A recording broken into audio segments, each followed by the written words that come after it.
Ayan guys, ang ating ulam ay tuyo. Tuyo, maliit na tuyo. Tira-tira na lang ang ulam ko guys. Tuyo. Pero marami na rin akong kanin na makakain kahit ganito lang kaliit. Nagutom ako guys. Wala kaming ulam. Ulam namin ito lang tuyo.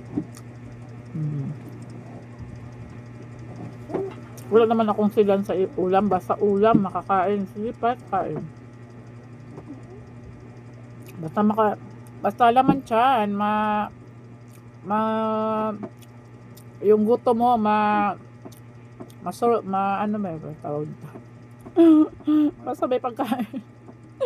Basta may pagkain guys. Ayan. Huwag tayo mamimili kung anong mayroon.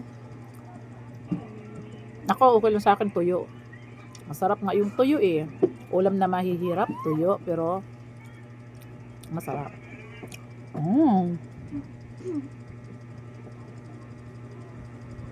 Kain tayo. Kain tayo sa inyo guys, tuyo.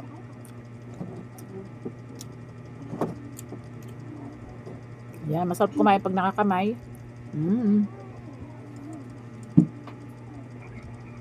Masarap ang parte ng ulo ng tuyo. Tuyo guys. Kayo guys, anong ulam nyo dyan? Siguro masasarap ulam nyo, no? Sa akin, ito lang, tuyo. Walang budget guys, walang pambili ulam. Walang budget ngayon, kaya tuyo lang kami. Okay na yan, basta pagkain, di ba?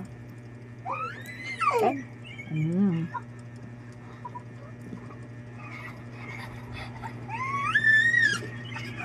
Tuyo, ano tayo bibigyan? Uy! Ayan guys, kain-kain tayo guys. Basahin pa ako. Kain tayo po ako nagbabasa. Sige lang, samahan nyo na ako kumain. Ang aking ulam ay tuyo. Masarap na tuyo.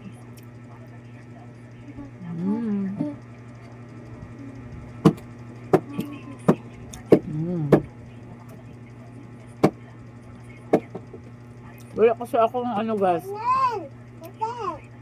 Wala akong maisip na video. Kaya ito, kumakain na ako. Nagbibideo na lang ako habang kumakain. Ayan. Tuyo, enjoy naman. Busog na ako. Ang bilis makabusog ng tuyo ah. Ulam.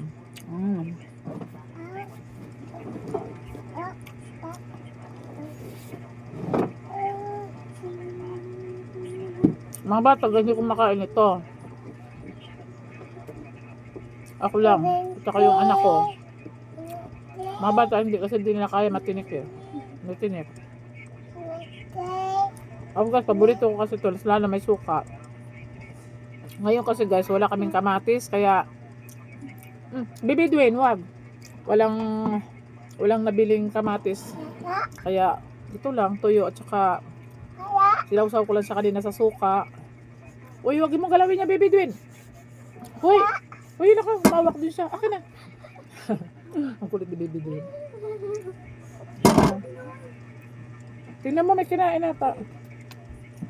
Baby Dwayne mo guguluhin. Yun din si Baby Dwayne. Nes, kuy Baby Dwayne. Ang gulo ng apo ko, guys. Ayan. Ang gulo ng apo ko. Ayan. Sa ganito kaliit na tuyo, guys, ang dami ko nang nakain kanin. Ang busog na ako. Busog na ako, guys. Ito pa. Isang subo pa.